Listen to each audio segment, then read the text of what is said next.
Hey, everybody, welcome to another episode of Kinda Libertarian. I'm Jeff Siegel with the psychedelic athlete, Miss. On the ones and twos. Is that how that works?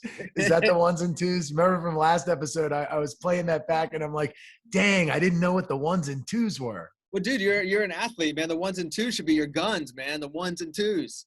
The ones and twos are your jab and your cross, or it's a jab and a jab cross. There you go. Yeah. It's funny when just when I said psychedelic athlete, it made me think about I just watched a documentary last night about George Clinton and Parliament Funkadelic, kind of like the history of it. I don't know how accurate it is because George Clinton was not in it. He was not interviewed. But apparently, like, he was a fucking horrible person. I'll get to that in a second. But so Parliament Funkadelic, like, there was a group called the Parliaments, and then they had another group that they had to come up with a name that had to be separate from Parliament. So they were like, well, it's funk and it's psychedelic, so they just guys like Funkadelic. And like, it's just random. Like, they came up with that name. And I was like, if you get the funk, Mike, you could be Funkadelic. I do like that. I should at least hashtag things that Funkadelic. Yeah. They call it funk wrestling. Have you ever heard of funk wrestling? Never heard of that. Yeah, funk wrestling. Well, actually, Ben Askren is he's probably one of the most funky Ben Askren. He gets the name based off of his style of wrestling. And funk wrestling looks like the wrong style of wrestling, but it is a way of reacting to your opponent, being unpredictable. Dominic Cruz has what you might call funk boxing in the same aspect. His movement is very unorthodox, and I have a little bit of a funk sort of wrestling approach as well. So yeah, I like that Funkadelic, but it sucks that it might be based in something that is this going to tarnish the band for me? No. Okay, good. So basically, and I don't know how accurate this was because George Clinton was not interviewed in it. And there's two sides to every story. That being said, having worked in the music business, it sounds very similar to a lot of other stories I've heard of other bands that I've known. Basically, George Clinton like ran that thing and he took everybody's money. Like, they would go on tour, and at the end of the tour, it was time to settle up, and he would like, here's a bag of Coke. And dude's like, I want my fucking money. I don't want fucking Coke, and like, he was hustling with like some Colombian drug dealer, and people weren't getting paid, and they weren't getting like the mechanical royalties on different things and writing royalties and all this stuff. It was kind of sad, because it was just really, I never pictured George Clinton like that. I always thought he was kind of like a, down to earth kind of cool guy. And it turns out he was just another asshole musician who just took advantage of people that didn't know any better. And it's sad because someone could look at that and say, who's like very anti-capitalism. They say, well, this is capitalism. This is what happens with capitalism. Like, no, this is what happens when you have people that aren't ethical. It has nothing to do with the system of capitalism. That could happen with anything. But it's just the fact that George Clinton, if this is true, he basically stole people's money and got away with it. That stealing is not capitalism. It's really the antithesis of capitalism, because capitalism is a supply and demand, give and take. You're compensated for something. There's an exchange of goods, a voluntary exchange of goods for services, goods and services for compensation. So anyway, I thought it was interesting. I was thinking about the Funkadelic thing, and unfortunately, it bummed me out a little bit. Not to the point that I'm going to stop listening to Parliament, but it was pretty cool to like see some of the people that were there, and like the band members throughout the years were like the top guys. I mean, these guys were no joke. So the fact that George Clinton was able to like steal from guys like Dennis Chambers, who's arguably one of the greatest drummers ever, I don't know. It was, dude, I'll say this. If you have had a lengthy time of existing and creating Cocaine Chronicles, and you manage to not screw people over, you are a freaking saint. Because pretty much everybody who does copious amounts of cocaine finds ways to screw people over and like somehow like, checks and balances it on the inside. That is a drug right there, dude. That makes you live in some different sort of a mixture of mania, turmoil, and just, the ability to do some I don't know. Like I said, if you've done a lot of cocaine and you haven't screwed somebody over, you have like a first row seat in like get in the line heaven Dude, I because you're get it, good. man. Cocaine is an amazing fucking drug. I've only done it a couple of times. It was many, many, many Yeah. years ago. I wouldn't touch it now because who the fuck knows what Woo! All right, 3 times now. Yeah. I don't know what I just swallowed. The drip. You got a little drip. Maybe. But what was I gonna say about Coke? Yeah, God. I mean, I don't know what they're cutting it with these days, and I'd be afraid to try it. But also, Coke is so awesome. Like, I totally get how people get addicted to it. I only did it twice in my life, and both times I was just like, I feel fucking invincible. This is amazing.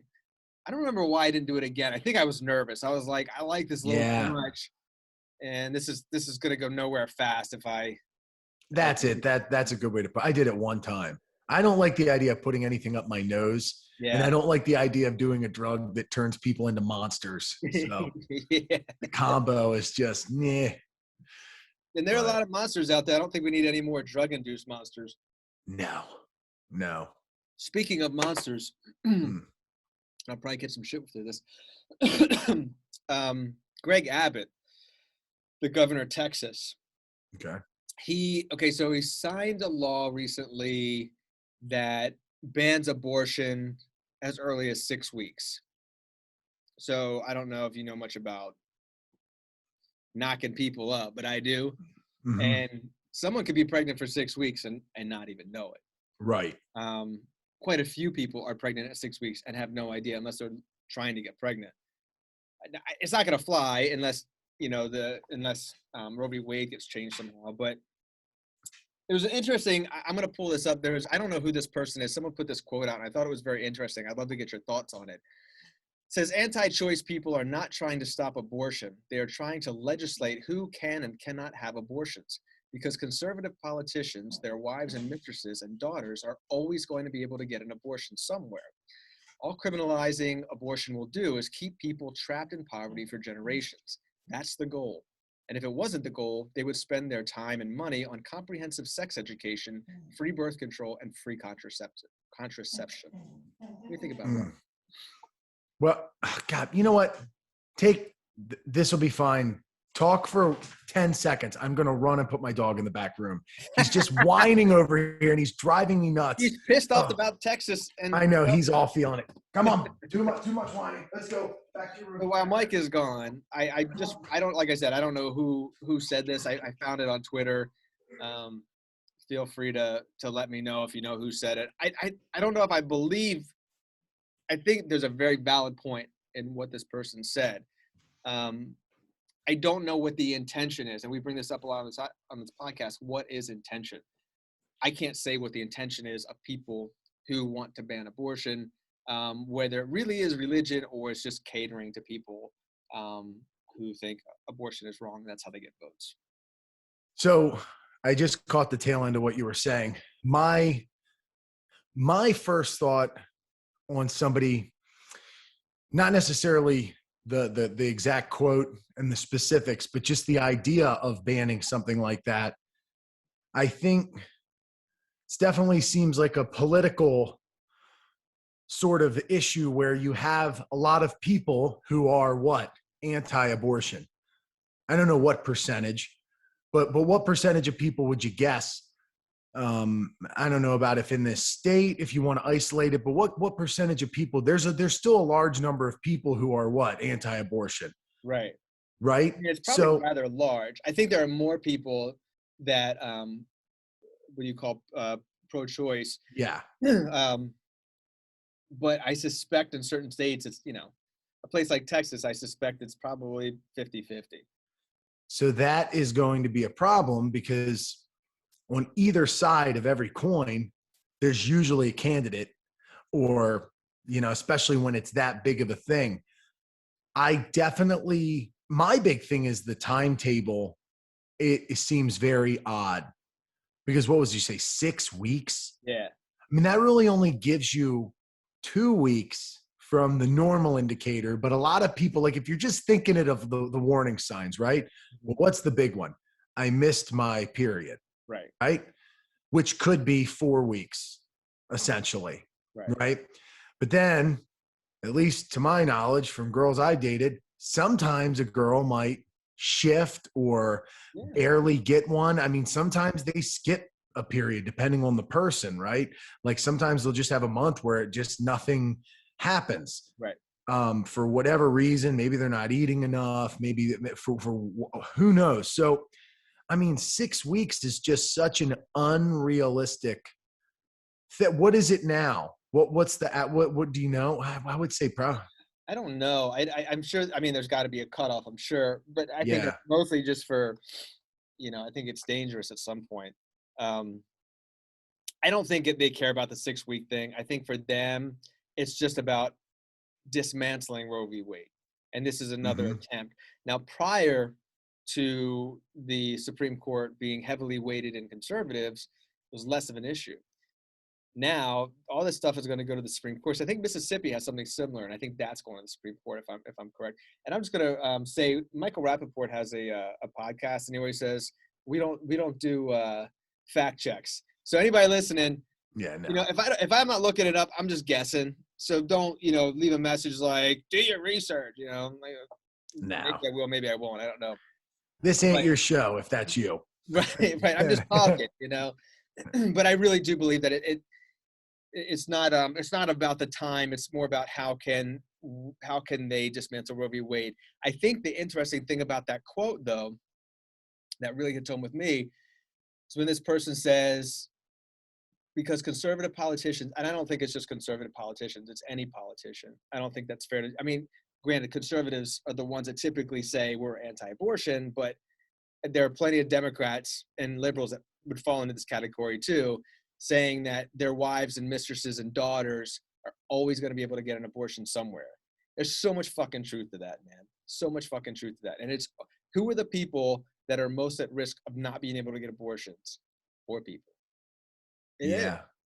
because whether you have access to an abortion clinic or access to, basic sexual health, sexual care, going to Planned Parenthood. Some places there's not a whole lot of them. Some places there are. The deeper south you go, the less opportunities you have to get contraception, to get checked out, for young girls to learn about contraception and how they get pregnant. I mean, it's sad to say, but there are a lot of people in this country, kids they'll watch a lot of porn on the internet, but have no idea that they could get knocked up. Oh, well, I heard if you have sex the first time, you won't get pregnant. Oh, really? Yeah, That one's I cool. forget, but growing up, I did hear a lot. You do hear a lot of Yeah. stupid things about that, and people aren't sure. And I've just always been the curious, Google it sort of type. I mean, Google what was around for me when I was, I guess, Ask Jeeves or whatever. All that was starting when I was in school and curious. But before that, especially, and a lot of people don't Google things. I Yeah. just assume everybody Googles everything they're unsure about. Dude, if you're 16 and you're like with someone and it's getting hot and heavy and you're about to get laid, are you going to be like, hold on, let me check something, pull out your phone and like look it up? Fuck no. Yeah. You're Yeah, no. lucky if they're going to take the time to put a condom on. Right. Exactly. So I think it's unfortunate. I know that it is a very tough issue for a lot of people. Does life begin at conception and all that? And, you know, it's, but what's really sad is that the people that get thrown under the bus, they're never the people with access. They're never the people that have the ability to gain access. Right. How many of these politicians have mistresses and girlfriends and daughters and wives? If they get knocked up, they're good. They'll find a way. That's not a problem. But if you're like some 15-year-old girl in Baltimore who just got knocked up by your stepbrother, fuck you gonna do, man? You don't know what the fuck's going on. And what if somebody says, oh, you can't get an abortion because it's 8 weeks? Really? Yeah. I just don't understand what I don't understand drawing a line in the sand that isn't like obvious. Like To me, it's obvious to say that it doesn't make sense to wait till the last minute to get an abortion, Mhm. right? Like it doesn't make sense to get an abortion 7 months in. Okay. For me, I get that there are some sort of rules, but I mean, to be completely honest, I don't even know if I think that should be a law. I Mhm. just think that it should be thoroughly frowned upon and you should have a stern talking to her. No, I mean, we should look at other options or I'm not sure. I say that in partial jest, but to be honest, I just don't know where you can draw a line in the sand. And it's silly. Uh, Honestly, it's silly to make a statement of something like 6 weeks. You might as well say that there's no excuse and you shouldn't do abortion at all at that point. Mhm. Like to me, that sounds like the stance to be had if you're going to think you can't do it at 6 weeks because of the particulars. Like that's just not a feasible timetable at all. So it does seem like it seems like a slow, I think the overarching thing would be completely anti-abortion, I guess. It's definitely a step in that direction. I still maintain that, while the baby or the fetus is attached to the mother, then the mother still has the decision over what happens to what's inside her because it is attached to her. Yeah. It does not live without her. Nothing happens without her. So whatever she chooses to do with her body, you know, so be it. I mean, I'm not saying I'm a fan of abortion. I'm not. I think I can't even imagine having to make that decision. But as long as that thing is attached to a woman, like a parasite, which is really what we are, Hmm. then it's her decision. And this whole 6 weeks is fucking bullshit, man. They're pulling this shit all the time. They've been pulling this shit for years. Uh, mostly conservatives, and I'm fucking sick of it, dude. I'm fucking sick of it, and I think it's very dangerous. And if we get to, because I used to think that some things could never happen. I have a friend who's a lawyer, and I asked her, I'm like, "Do you think they'll ever overturn Roe v. Wade?" And she's like, "No," because she gave me some reason. It was like there's a name for it, but anyway, she was very confident that it could never be overturned. But she couldn't answer the question. Can individual states erode parts of it to make it very difficult? Which is basically, as far as I'm concerned, the same thing as banning it outright. If you have one abortion clinic in a state, I think Mississippi has like two or something. And, typically I'm guessing most women that need abortions are not even women yet. They're young girls, you know, maybe don't even have a car or driver's license. Yeah. It's it just stinks of this kind of authoritarianism that as libertarians um we're supposed to oppose. And it in something that you've talked about some on here before, and something that's always worth considering is what crime does it now create? So we're creating some sort of crime now because now you're going to create a black market for something like this, Mhm. other means of something like this. Um, and what happens as a result of being the state that has those rules? So then what happens? Do people try to get in at other states where maybe they could find a way to finagle it? And then is that person a criminal in their own state? And Mhm. you're creating a lot of crime just based on this law. So like, what's the point of the law? To ban them for being able to do it? Well, what if they do it? What's the punishment? What's the punishment for trying to kill your baby, then trying to abort your own baby? Well, and what happens to them? How long do you go to jail for? How long? Mhm. And you're doing, and it's really odd when you see such distinct things happen at a state level at this point in our lives. Um, I mean, I guess it's not that much different than country to country, but it's definitely odd to me when there's states that try to have this sort of thing because, yeah, what would be the answer? I mean, what would they do? They probably could really, somebody could really do some time for something like this. Right.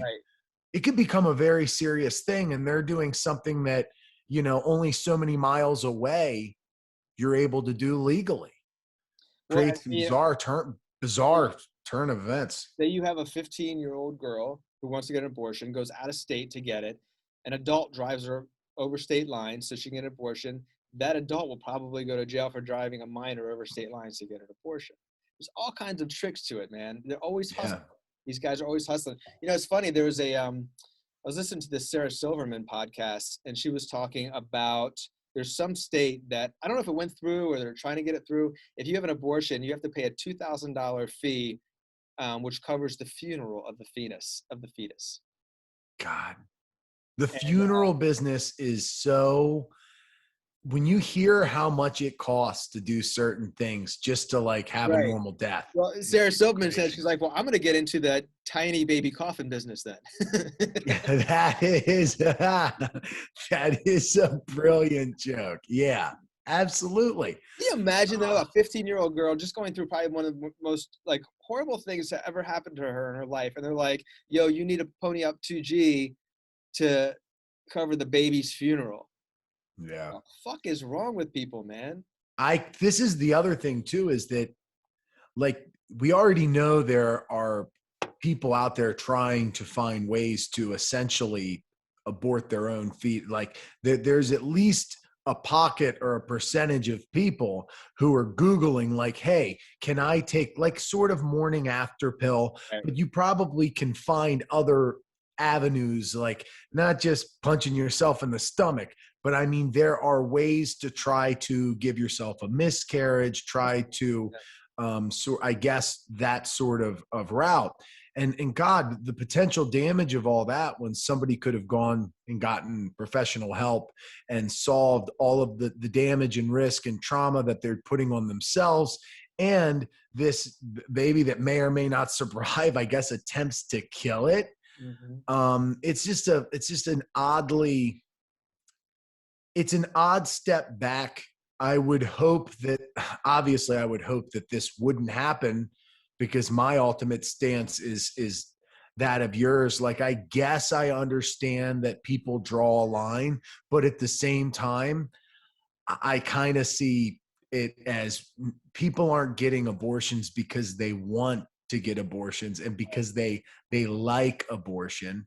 They're getting it for other reasons. And I would think we should be able to understand that, as much as it sucks. I'm one of the few people who's very, very liberal when it comes to this stance, but I also completely understand where pro-lifers are coming from.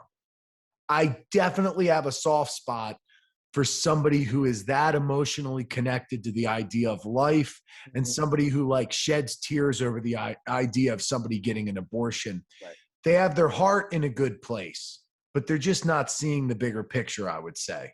Well, I think those people are different than the politicians. I don't think there's a single politician that gives a fuck.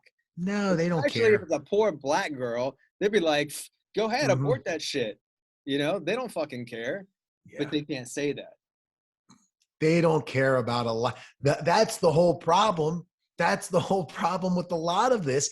And I think that's the problem with the main party politics, is that it becomes so much more about politics and so much less about what they think and feel, and or doing what feels right.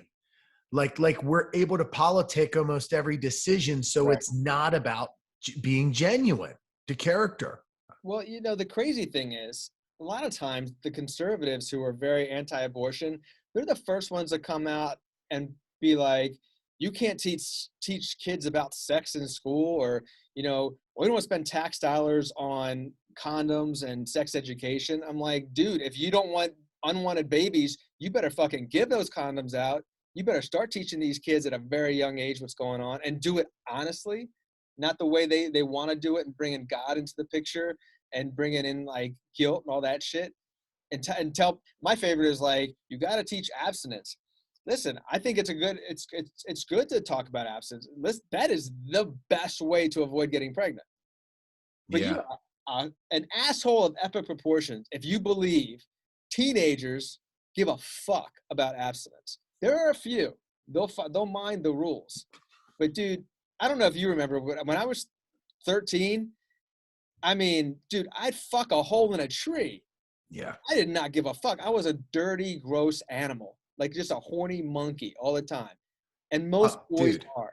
And, it's just like, if someone would have told me, like, abstinence is, the best thing for you, I'm going in one ear and out the other. I mean, it's just, now, I never got laid in high school because no one would fuck me in high school. So Yeah. that was the advantage I had of not getting laid or getting girls interested in me was I couldn't get anyone pregnant, and I was terrified of getting diseases. So you have to understand, when I was in high school, that was like the height of the AIDS epidemic. So that's what people were Okay. like. They didn't know if you could get AIDS from kissing somebody, Right. And then, but at the same time, they're like, well, I remember I was in 10th grade and they're like, only gay people can get AIDS. Like, that's how old I am. And Uh, I was like, oh, that seems weird. Like, that doesn't make sense to me. So what if a gay person has sex with a straight person and I fuck that straight person? Couldn't I get AIDS? Like, it didn't make sense to me. It didn't add up. But then I was like, syphilis, gonorrhea, herpes. I'm just like, listen, I always had rubbers on hand. Never got to use them, but I always had them on hand, because I was terrified of getting disease. But again, it's just like this. I'm so fucking tired of like the moral police. We got to teach these kids that, sex at that age is very dangerous and it's not something they should do. I agree. I don't think anybody at 15 years old should be having sex. Doesn't mean it's not going to happen. It happens every day. It'll happen until the end of the world, People right. fuck. And at that age, like, that's when things are moving. Like, that's when the hormones are on fire. That's when you walk down the street, you get a boner for no reason. Like, what? Where Yeah. did that come from? I wasn't even thinking about anything. I'm not a girl, but I've heard stories, my, friends of mine, they're women. They're like, yeah, like when I was a girl, like I would imagine, like, what was I talking to? A friend of mine said, I joked and I said that, when I was in high school, I used to imagine all these girls in the class, like what they would look like naked, with their clothes off.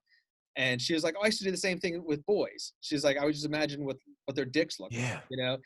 And so again, you got 15-year-old kids, that's all they're fucking thinking about.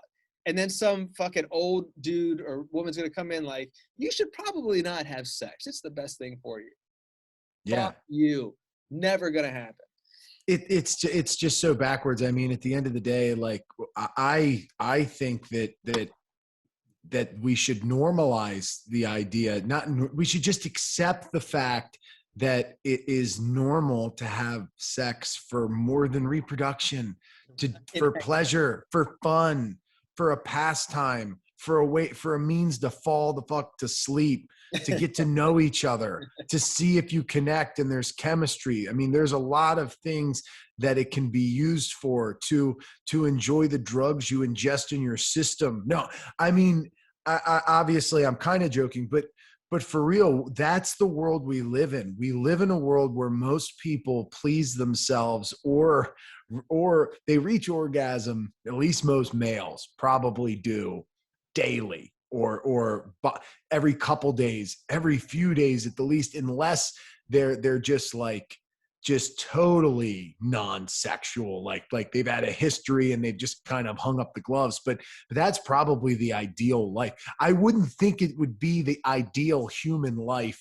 to not nut at least every 2 to 3 days. I would say Right. the ideal, what would be ideal? Yeah, maybe skip a day here and there, just so you're not like habitual. And then if you get to the side where it's like above 2 times a day and you're like an adult, you're like, maybe we need to back off a little bit. What's a healthy balance? About daily, just under Depends on daily. the person. I think Yeah. it depends on the person. Some people just have a very high sex drive. Yeah, which is totally fun. I mean, I totally get it. I think it's actually very, very good for me to be so active and to play the sports. Like, I can recall times in fight camp, when I'm getting beat up and throwing strikes and all that every day, like, it definitely curbs my sex drive a little bit, especially when I'm cutting weight and all that. And it's nice to kind of feel like a less sexual being for a little bit of time. And I am that person where I just burn up so much of my fuel that I don't have that, like, and I do, but I don't, like some days I don't have to spend a lot of energy for it, or care that much about it as I would have before, but it's normal. And when you're young, it's so normal. It's like, it's your everything. what is cooler than the idea of having sex than when you're like, you would do anything for it. I never did drugs until I was older, okay? Mhm. Until I was 27, right? But I remember there were girls where I would tell myself, dude, I would drink, I would smoke pot, I would do drugs if it meant I could spend time with that chick Right. and we could have fun. I remember I had friends or I had girls that I had crushes on or whatever. And I used to think that I would break edge for a girl. Yeah. I used to tell that to people too. Like, are you straight edge? And I'm like, I don't know, kind of. I'm not really sure. And then I used to always say I'd probably break edge for a girl. Yeah. And that And, was it. dude, the first time I took acid was because of a girl. Yeah. Well, I just started, well, kind of, I guess, dating. Um, Bet you loved it. it was like, well, yeah, that was the thing. I was like so into her, right? And Yeah. she was like, "Have you ever done acid?" And I was like, "No." And I was scared, man. Like, I was like, "I don't want to do this. I don't want to freak out." But it was like I thought she was really hot, and like I didn't want her to think that I wasn't cool. So I'm like, "Yeah, I'll fucking do acid with you." And it was cool. I enjoyed it. But yeah, girls will make you do crazy shit. And same with, and that's the thing, like boys can be very influential in a young girl's life. So Right. it's very easy for a boy to come along and convince a young girl to have sex, um, and when neither one of them are properly prepared. And then the next thing you know, she's pregnant, and not always, but like dudes can split. I mean, that's the reality of it. We can leave anytime, Right. and a girl can't. And again, it's like oftentimes, not always, but oftentimes the people who make these laws are men. And And is the law creating solutions or is it creating problems? Period. yeah, You it's know? not. Well, again, it's conservatives love to be. We need less government unless it involves shit that they don't like. So here's Yeah. an example. So this also happened in Texas. Um, I think it was last week or maybe yesterday. I gotta find this thing because I pulled it up so I could read it to you. So there's this critical race theory thing that I think is kind of fucked up. And they're using it as an excuse to decide what teachers can talk about when it comes to racism in the classroom. And there's this Texas is going to pass this law that essentially will ban teachers from talking about racism.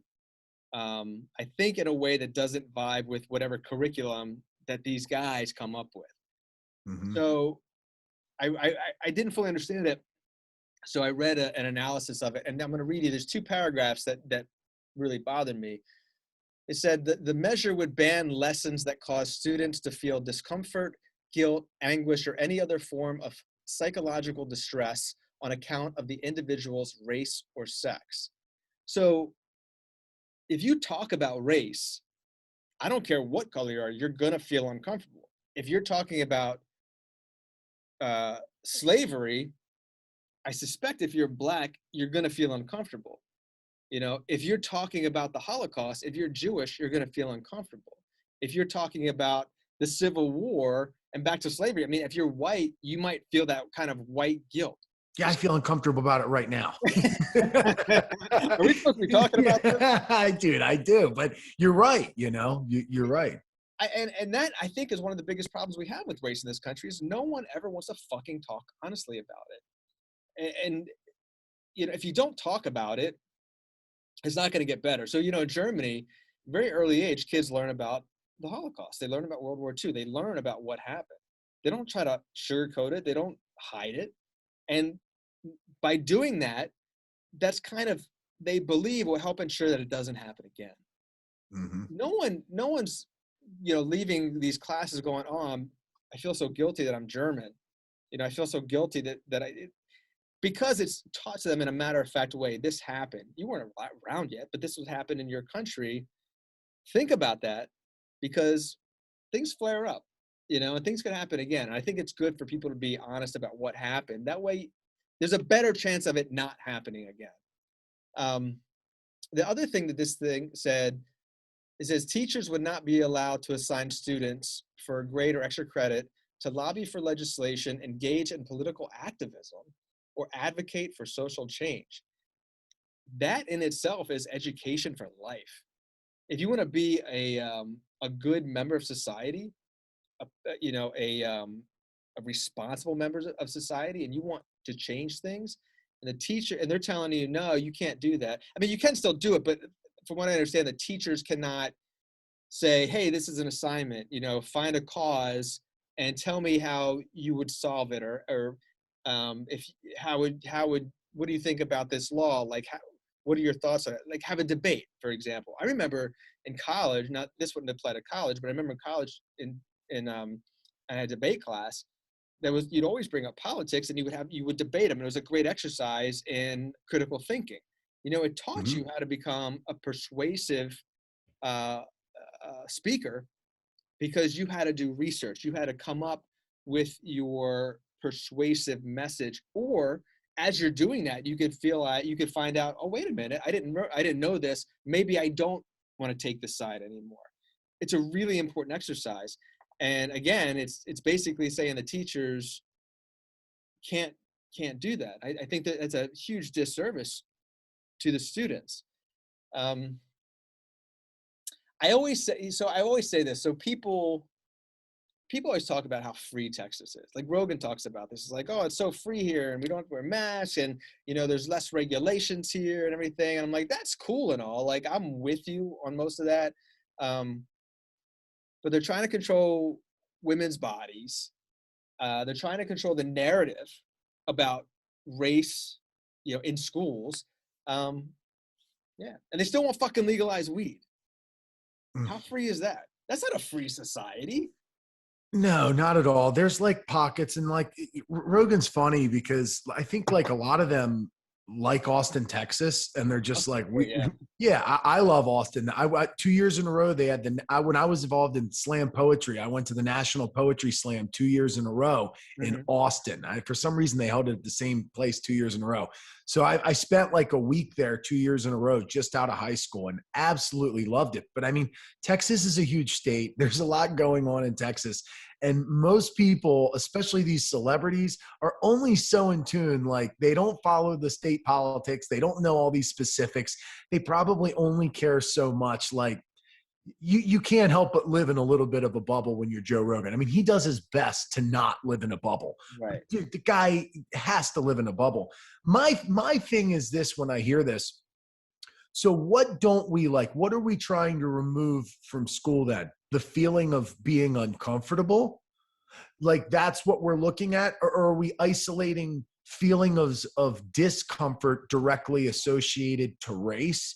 And if that's what it is, how many things do we not realize how many things, A, trigger discomfort, and B, trigger it through race? And it's going to be a lot bigger and a lot broader. And the second you present the option, it's going to open up so many things, and it's going to make people think they feel that way. It's going to trigger a reaction by flicking these dominoes. And I don't know exactly if you needed to approach an issue like this, like how you're supposed to handle it outside of case by case, situation by situation, trying to be as reasonable and understanding and as logical and empathize, like all of these things individually with the situation. If it's something that teachers and schools and students should be more mindful of,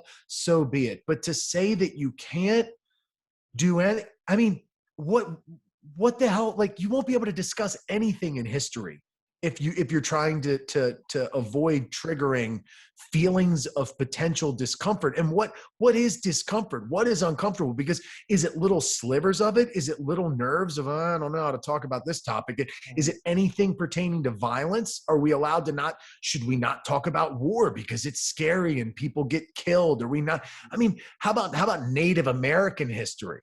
I mean, talk about something that gets extremely overlooked, marginalized, not cared about. Nobody cares if you say Native American or American Indian, or they don't care about the verbiage. They don't care about the history. It's like, yeah, we were wrong about all this and the history's wrong, but who cares? We're not going to change our holidays. We're not going to change our mindfulness of this, right?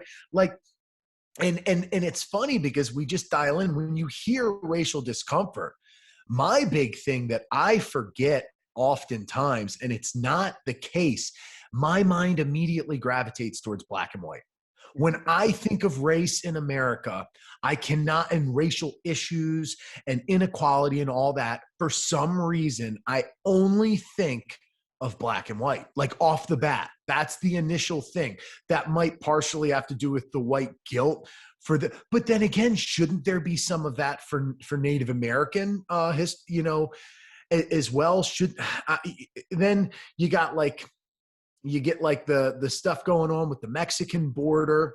That's a big racial thing. When you actually look at all of the racial divide and turmoil, it's tenfold. The fact that we not only do we not know the difference between different parts of Asia, we commonly say, who cares? They all look the same anyway, and that's held lightly. But then you can say that, not that you can, but in a way you can get away with certain things. It's so much gray area and it's so confusing. You can't create these bizarre rules though.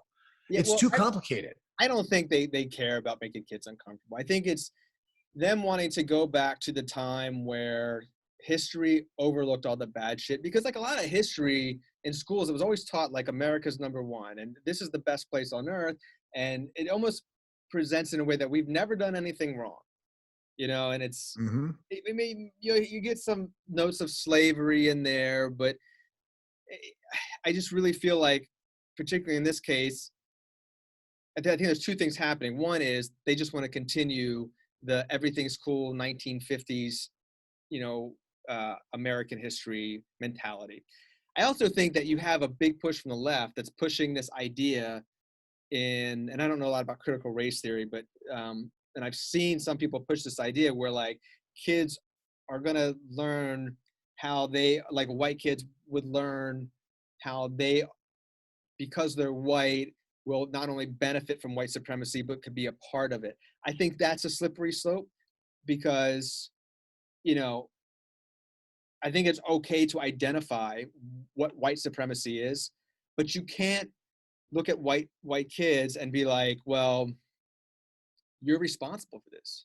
You're partly responsible because you're white. Because that's what some on the left are saying. Like almost like when you're at a young age, you immediately have to feel that white guilt. You immediately have to feel like that you've done something wrong. I can see the point in that situation. Because it shouldn't be like that. But at the same time, it's kind of like, you can't not talk about white supremacy right in this country. It existed at every level. It still exists today. It still exists today when you think about how many white people have been, shot up movie theaters and shit and are still alive, and how many black people got caught with drugs and are fucking dead. That is a form of white supremacy. In a very extreme form of it, and it still exists today. So it needs to be discussed, but you can't point to an 8-year-old white kid and be like, you're responsible for this. Slow down. I think that I know there are some people on the left that think that we should do that. They think that's the best way to fight white supremacy. I think that is a flawed way to look at it. I think the best way to look at it is just be fucking honest. There's a lot of stuff. I was just thinking that honesty. Think about this. I don't know what you've learned over the years after high school, but like for me, I read this book called Lies My Teacher Told Me.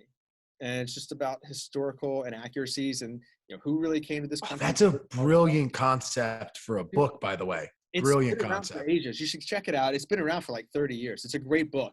And it really opened my eyes to a lot of things. But also like the Tuskegee experiment. I never learned about that in high school. Right. I never learned about the war on drugs, like how it started and how it was designed to basically persecute brown and black people. That's a reality. That's, know what I learned in high school about drugs? Don't do drugs, just say no. That's what I learned about drugs. There's a reality that's never being discussed. And until we discuss it openly and honestly in a school environment, shit is not going to change.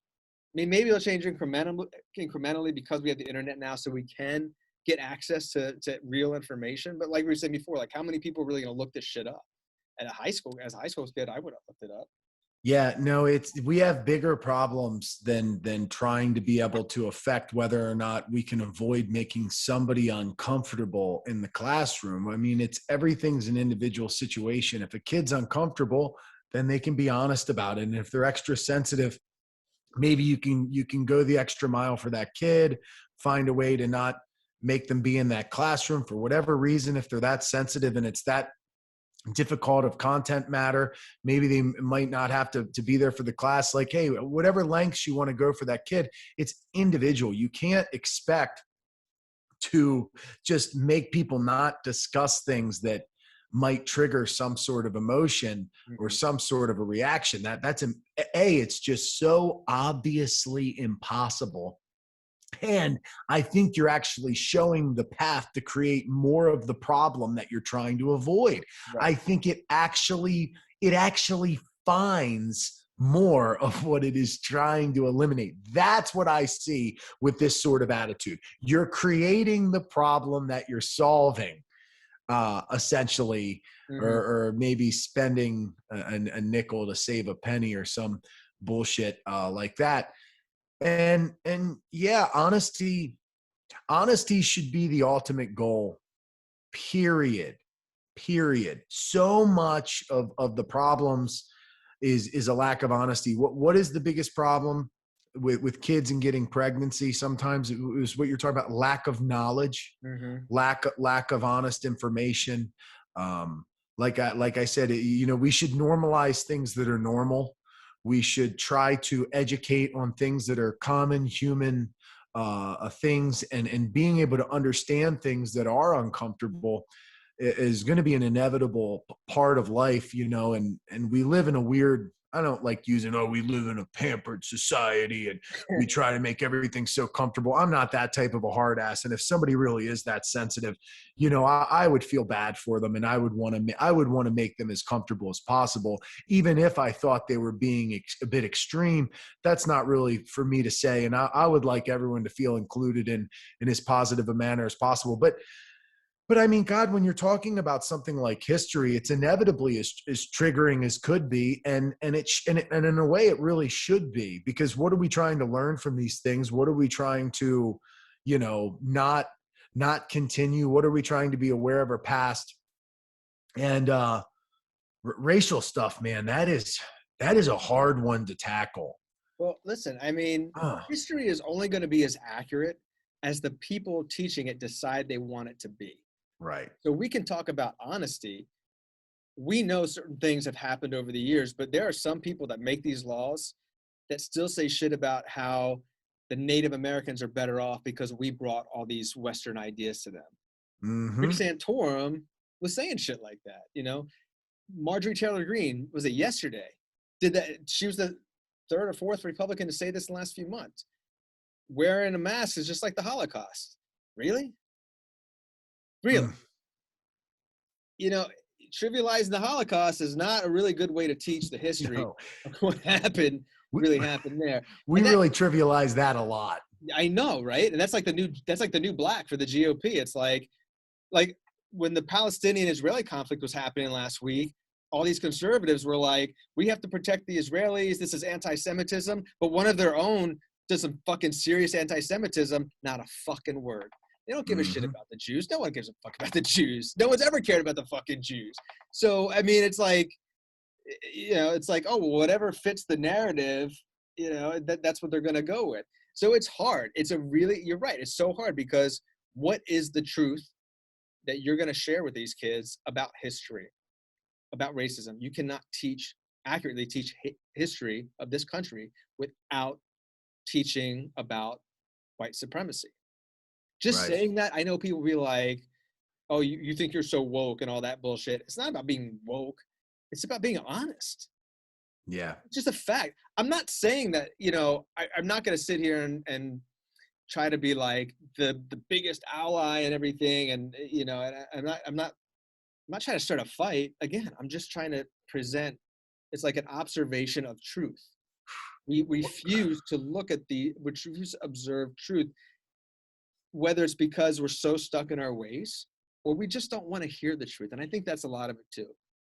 I think that it must be very, very interesting to be both a cis white male and Jewish, because it is such a conflicting sort of like social sort of the labeling of things, and the way you should feel as a person, and carrying your history and all this. It's like being such an obviously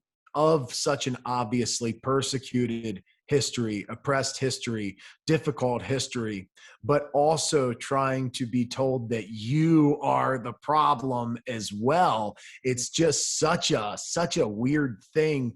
I think, Yeah, acknowledging yeah, is it okay? I don't really carry white guilt because I see no use in it. yeah, But I can acknowledge certain things like, yes, like I'm Jewish, but I'm white. So like I've never yeah. had a problem getting a cab. I've Right. never been hassled by the cops. It's because I'm white, dude. Awareness. It's not guilt, it's awareness. You have white Awareness, right? awareness. You're aware of what comes of being you, your circumstances, your history. You have Jewish awareness. You have, I didn't get laid in high school awareness.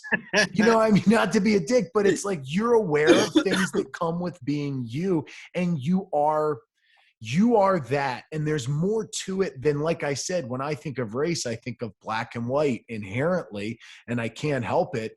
But there are a lot of factors, there are a lot of things, there are a lot of people to consider, and we are of different, whether you want to say it's privileges or whatever, we're of different awareness.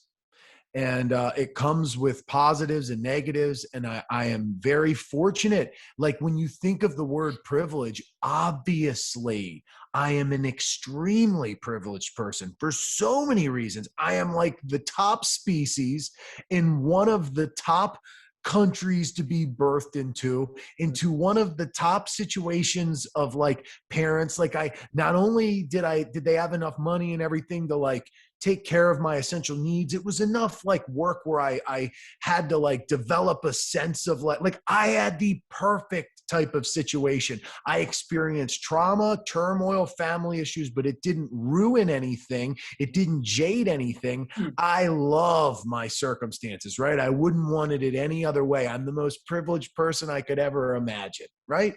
Like that's the way I see myself. So if anybody understands privilege, it's me. I'm fucking 6'2", Jack Diesel. I can kick anybody's ass I want. I'm funny. I usually can get what girl I want if I try really hard, despite being super overthinking and not like a smooth talker initially. I've got it made, dude. I'm a perfect person to talk privilege. I'm likable. I'm good at talking. I'm a good read of person. All of these things are tremendous privilege, dude. We come from the right time.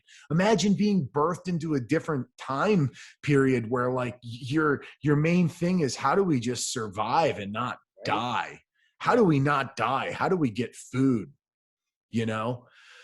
It's a privilege. It's a privilege to be able to be taught real life skills. It's a privilege to have a father and a mother and things that can teach you all sorts of things. It's like, is there privilege of being white? Yeah.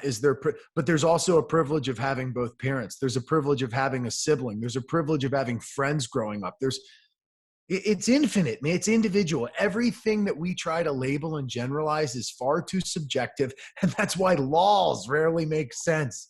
That's why laws rarely make enough sense, or at least the ones that's the one thing I love about since we've been doing this podcast, I've been taking note to libertarianism more and more. I listen to Lex Friedman's podcast. I don't know if you know Lex, but he has a podcast and he has a very analytical, matter of fact, stereotypical Russian, which we should feel worse for saying he's very Russian, right? We shouldn't even be able to say that, but the dude's Russian as shit and it's okay in this world to say that. I And think I'm it's cool okay with to it. say that. Yeah, he's very Russian in the way he Right. sees things, right?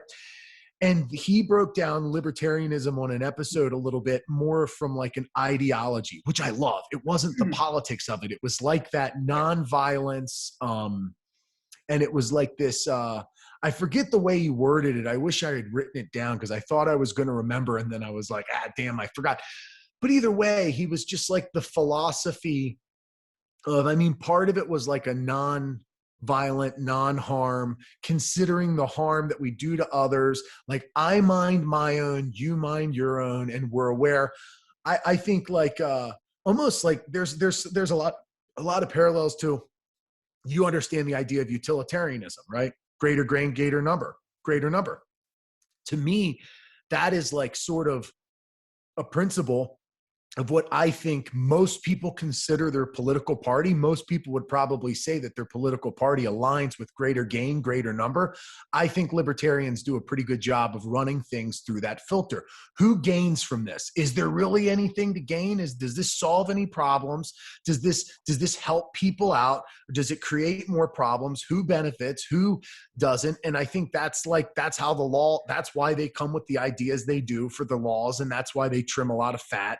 And that's why they think the way they do about things like violence, things about, people who are victimized, people who are, like you're saying, personal sovereignty, personal freedoms, all of these things. I think, I don't even remember where exactly I began with this on this, but that idea in general is very important to think about, regardless of what I was connecting to earlier. When you think of these situations and all this, it's like, it's important to be aware of everybody, consider everybody, and not. Where did I come from? Where did I even get started on saying that But we're bullshit? talking about privilege. That's where it Yeah, started. the privilege. That's right. Yeah, and everybody is an individual, and everybody should be considered, understood to the best that we can, and tried to be taken care of without it negatively affecting others or being too much of a strain in general.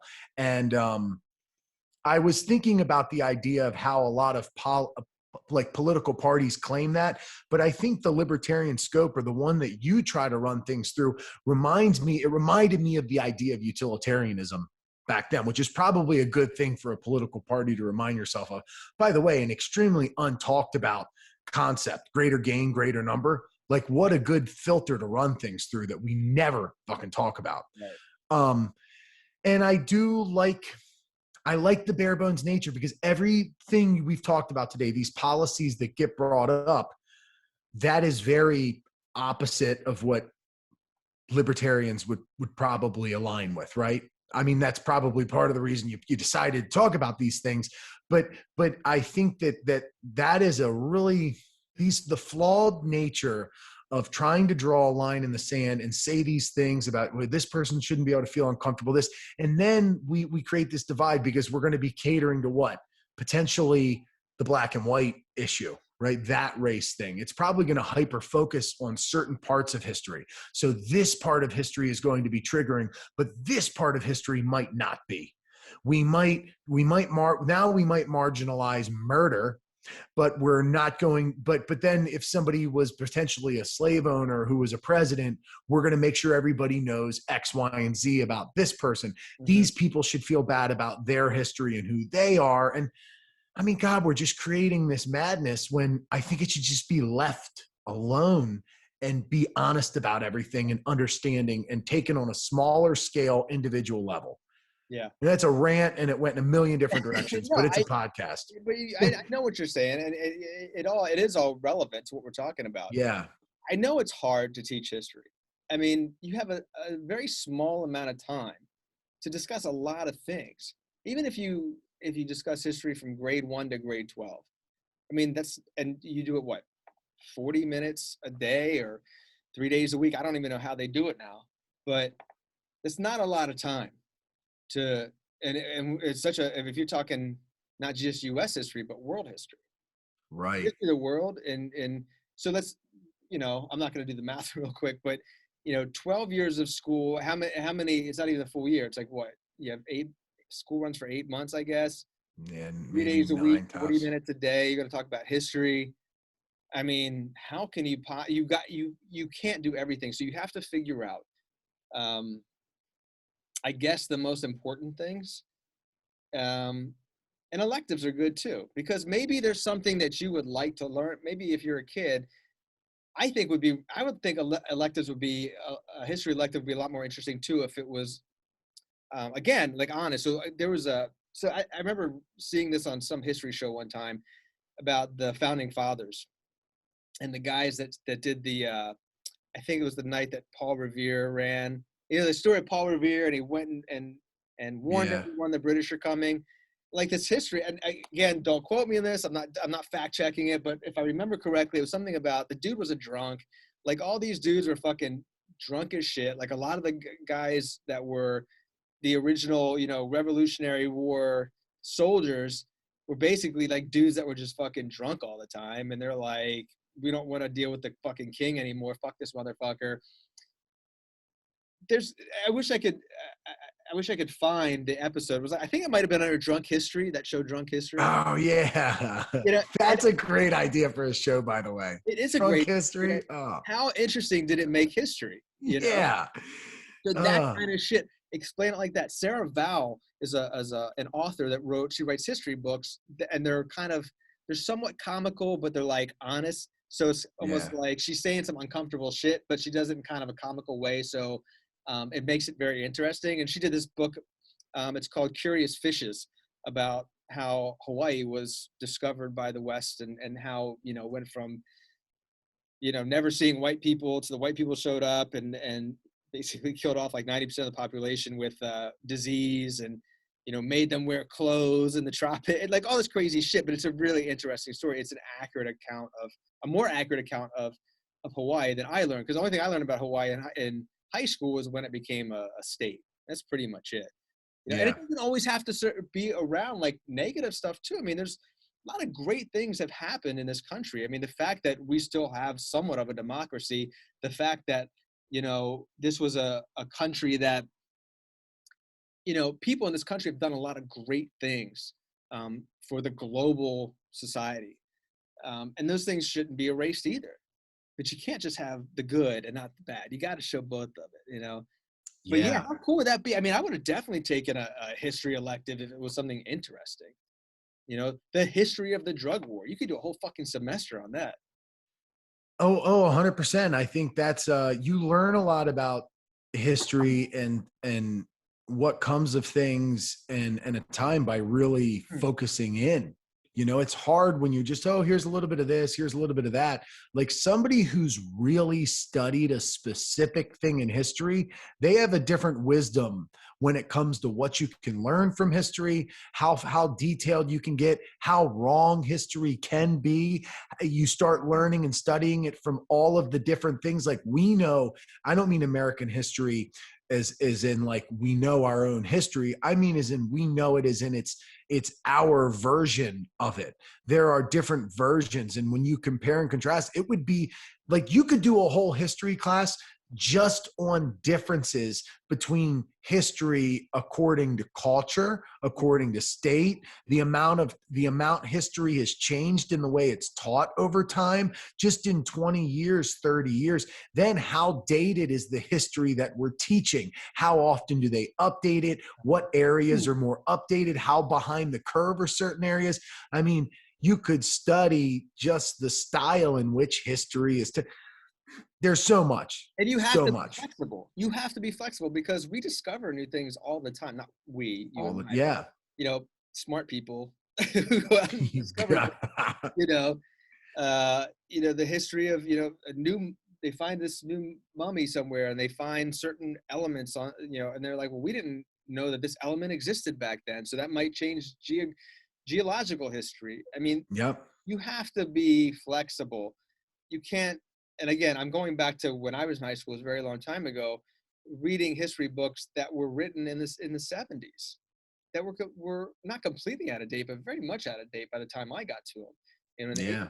And I can't, and I'm sure they're different now, but how much different they are, I really don't know. And it's sad because I think a lot of kids aren't going to get an accurate representation of history when you have people that are worried about, well, I don't want to talk about white supremacy because it might make white people feel bad.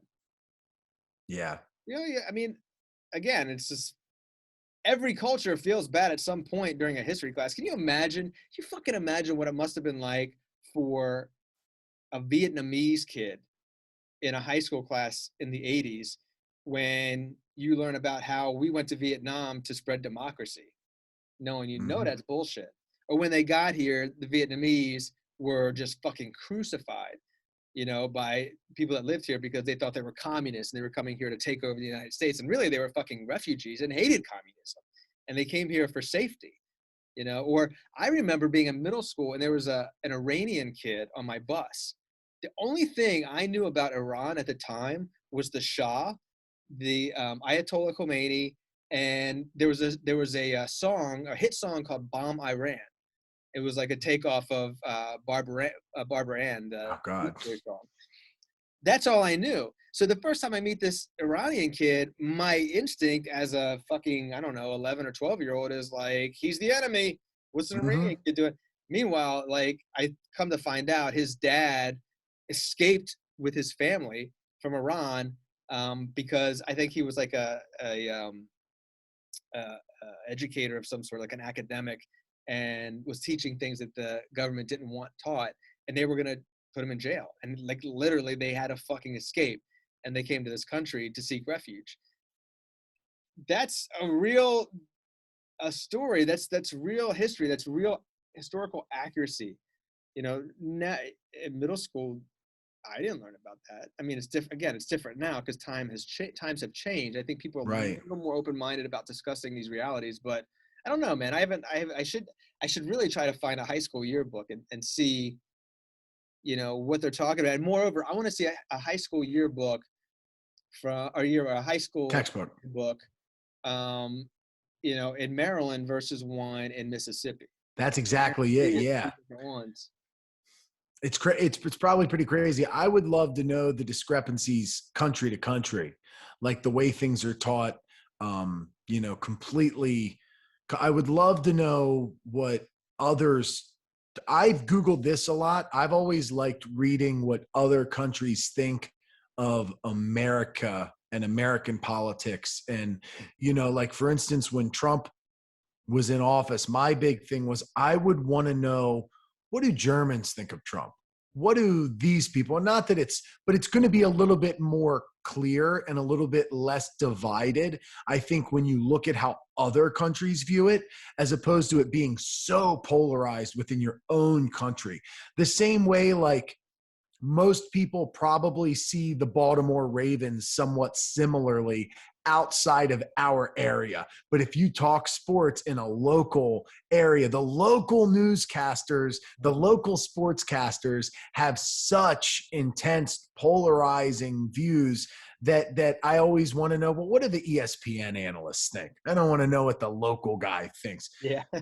I always like that sort of thing. So you bring up some things that make me wonder a lot about history and view, and just how we're forced into a vision when it comes to this kind of stuff, and honesty is rarely the priority. The academia hides a lot of stuff from. Sometimes it costs too much money. Like, I don't know how much you get into, or it's just like, it's like the old guard, so to speak, still exists and doesn't want to tarnish what their knowledge is, doesn't want to update what their knowledge is. So there's like a lot of politics that go into changing big parts of history. Egyptology is a huge one. Like, I don't know how much you're into Graham Hancock and Randall Carlson and all those Rogan people, but I mean, like, it's insane to hear them talk about. They actually debated that skeptic guy on Rogan about Egyptology and the history of all that. And that guy actually came to admit that he was a little wrong, and he actually, that Graham and Randall actually did have a lot of points or things that maybe he misspoke in engaging them. So they bring up all these things that, like, nobody is able to tear apart their side of history, but we can still make it not taught in schools. We can still make us not learn it. So we're controlling. Academia controls so much information. Academia does, and academia is also very opposed to change, as you just said, Yeah. with the stuff that Graham Hancock was doing. Yeah. Like, I understand that you want, employ the scientific method. You need proof, you need verifiable proof, you need studies, you need, what do you call it? When other people agree. Fuck. I know what you mean. Yeah. Peer-reviewed studies, that Yeah. stuff was all necessary, but to completely dismiss it because it's not what you spent the last 30 years learning, is an exercise in laziness. You know, Yeah. you get stuck in your ways and you're not willing to consider another point. I understand the initial idea to kind of blow something off if it's completely new to your world. But if there's like even a shred of curiosity, I would think that you would want to know, have I been wrong for 30 years? Wouldn't it be a good idea to figure this out? Because if I'm not wrong, then I just reconfirm something I believe. You know, Right. I don't know. Academia, generally speaking, tends to be very scared of change, which is unfortunate. I don't know shit about. I didn't even think about Egyptology until Graham Hancock, or even I didn't even think about like the Olmecs or just the history of North America, like the prehistoric North America, until I listened to that guy, and he's talking about these sound waves, and they could see these cities underneath the ground, and you can see them, and you're like, holy shit, like this guy discovered something. And that's the thing about academia. Academia is very much like, if you didn't go through this procedure, go to college, go to get your master's, your doctorate, if you didn't follow these steps, you're not relevant. I And know. that's unfortunate, because there are a lot of very smart people in this world that never went to high school or college. They just read and they learn and they're curious. And I think, that's unfortunate that those people are so quickly dismissed. And Yeah. with that Graham Hancock, I mean, like I said, I never heard about the guy until maybe 5-6 years ago. And again, from Rogan. And I started watching his YouTube clips, and I was like, this is pretty Yeah. convincing stuff. Yeah, there's a lot to academia gravely overlooks the art of wisdom and practice, and not that everything you study can be learned through practice, but you get a lot of people who it's like, as a matter of fact, they were talking about it today at the gym. There were, the police officers were talking about discussing police work with people who the only thing they have is a criminal justice degree. And what those people think they know is so much larger than what they know. I have a friend who's like super into philosophy. I don't know if I think he has his master's now, and he's going to school, and he has all this different knowledge and all this, but it's like he doesn't have anything in his life that he's applying anything that he's learned to. So it's like, you're not applying all of this philosophy. You're not living your best life. Okay. Let's put it that way. And you're not applying all of this type of thing that you're learning, and then you're claiming that you're this like person of extreme knowledge and wisdom, and because you can regurgitate things that other conclusions that other people came to through means of which you did not accumulate that information. Practice, like blue collar, you could take a class on landscaping and you could study it, but if you haven't worked in landscaping, you're going to make so many mistakes and you're going to be wrong about so many things. As a matter of fact, so many jobs in the blue collar field, unless it's mandatory, or so many jobs where it's like you can have some schooling, you actually hear people, we want you not to know. We don't want you to have that. That's going to hurt you. You're going to think you know things that you don't know.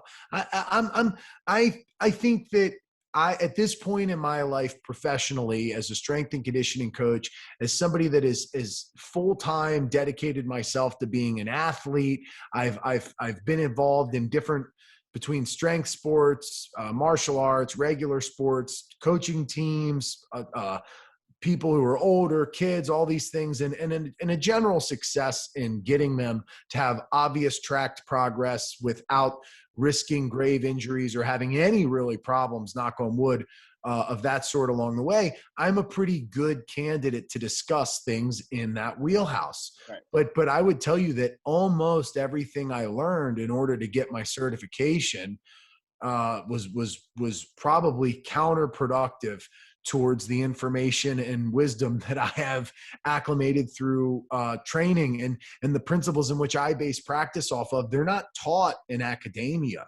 Mhm. They're not. And people come out of PT school thinking they know the answer. Oh, you have back pain? Well, you need to do this stretch. You need to do this. You need to do that. Mhm. And it's like, man, like it's not as simple as that. And that's a big problem with academia is they want to convince people that they know, and they want to convince people that things, and I don't know. I think about the academia thing a lot because people tell me all the time, oh my God, you should go to PT school. You should go to school for this. You should go to school for that. And I'm like, I should go to school for nothing unless I want to wrestle because I hate academia. Mhm. I am like Mr. Anti-academia in so many ways, man. Uh-huh. It's the politics. Yeah. Well, yeah, I mean, you definitely get most in academia.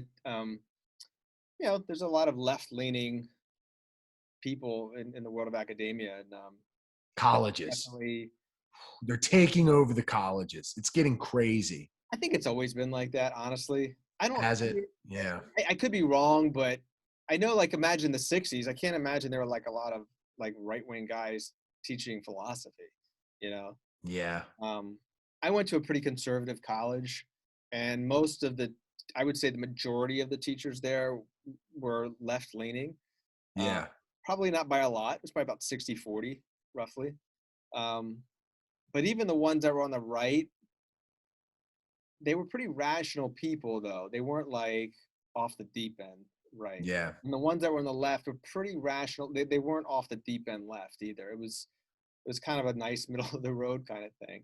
Um, it's weird though, because when I think about kids going to college, I'm glad I went to college because it helped me in a lot of ways in terms of just knowing how to interact with people who weren't like me. And I needed Hmm. that at that age, at that point in my life, because I only knew people like me. And that's no way to live. You can't have a fulfilling life if you don't know how to interact with all types of people. So college helped me with that a lot. And also just taking certain classes that I found valuable. Did I come out of college with any tangible skills? Probably a little bit. I Yeah. mean, the skills I learned in college, I probably could have learned in a year, not 4. Um, but when I think about my kids going off to college, I haven't told them yet 'cause they're still young, but when they're older, I'm like, listen, you do not have to go to college. You can go to Yeah. trade school, you can go to the military, you can start a business. I will help you. If you want to go to college, that's awesome. You know, but I don't like this idea, and I think it still persists to this day in school, where like it's just understood where are you going to go to college. That's a I don't think that's doing anyone any good. There are people I went to college with who you know they regret going to college. They regret spending all that money. They do nothing in their current jobs that required any kind of schooling at that level. And they're perfectly happy with their jobs too. I think a lot of people don't need to go to college, but it's Right. pushed. It's like it's part of the agenda. You got to go to college. Got to go to college. One of the smartest people I know or knew was the Steve Mears, who's the bass player for Dog Fashion for many years. One of the smartest dudes I ever met. He never went to college. I think Hmm. he went to the Navy eventually. I think he like drives submarines now or some shit like that. Yeah. One of the smartest guys I've ever known. Um, my brother-in-law didn't go to college. Just fucking smart as hell. Like he's like doing 3D printing shit in his garage for his hobby. You know what I mean? Like, so yeah, I think we've talked a lot today about schools and what they're teaching and history and how things are taught and what kind of laws are going to be put in place. I think at the end of the day, we can look at this podcast and say, the school system, and we know this, is broken. It Yeah. needs it needs an upgrade. It needs to be fixed. I don't know how to fix it because there's so many levels, but I know that creating laws to tell teachers they can't talk about things is not the way to do it. Banning books is not the way to do it. Keeping kids from being able to get abortions if they get pregnant at 15 is not how you do it. And of course, pushing kids to go to college is not how you do it. So Yeah. I think we actually just solved the school problem. I should call Bible Yes. and be like, dude, we figured it out. Me and Mike figured it out. Hmm. You think we can get a meeting with him? Honestly, with him, you never know. Yeah. You might, that would be my big thing, like my wrap up for what I think about it would be, and I would be curious to know, for some reason, the country of Germany just pops off in my head just because I know the way they value their education. I would just like to know who seems to be, and this is impossible to say definitively, who seems to be the most honest and most successful with their academia, making it an important prioritized part of you know society, but also up to date, Hmm. balanced, considerate, like efficient. What school, what system of schooling seems to be the best? So That would I be don't my know the curious answer to that thing. question, but as you were saying that, I was thinking which system is heavily weighted in being dishonest? In which countries? China, North Korea. Korea, Iran, Yeah. probably a lot of Middle Eastern countries, and the Yeah. U.S. And the U.S. is definitely in that list. Has to be. Has to be. I would say Canada is probably a fairly neutral, I would imagine. I don't know though. I know they're Yeah. pretty liberal in general, but I would imagine they have a little bit more of a honest scope, I would Well, think. I don't know, but I think it's also hard because if you think about Western European countries, okay, so if you think about Germany or Sweden or Finland, um, Switzerland, France, um, these are all places where there's not, well, maybe not France, but especially if you go to like the Nordic countries, it's primarily white. There's not a Yeah. lot of diversity there, so it's easier. I think you're going to have less issues when you have a population of people that all look the same. You know, there Yeah. are. I love living in a country where there's a lot of diversity. I appreciate that, but with that does come, you know, issues. You know, Yeah. whether it's how these people got here, the different types of people, the different cultures and races, how they get along. And Um, making sure they're not getting uncomfortable. Dude, I remember working at this hotel in Baltimore. I was a bellman, and there was the World Cup was happening in DC. So this was like '94, I think. And there were a bunch of dudes there from Sweden that were staying at the building, and they were all soccer players. And they asked me, "Oh, do you play soccer?" I said, "No." I said, "I've never played soccer." I said, "Like, what do you play sports?" I said, "Well, I play basketball, like just down the street from my house. You know, there's a bunch of people that just always go to the courts." And this when I lived in like South Charles Village in Mhm. Baltimore. So anyway, so I was like, uh, he's like, "Oh yeah, I like basketball," and he says to me, he's like, "So do you play with all the niggers?" And I was like, Oh God.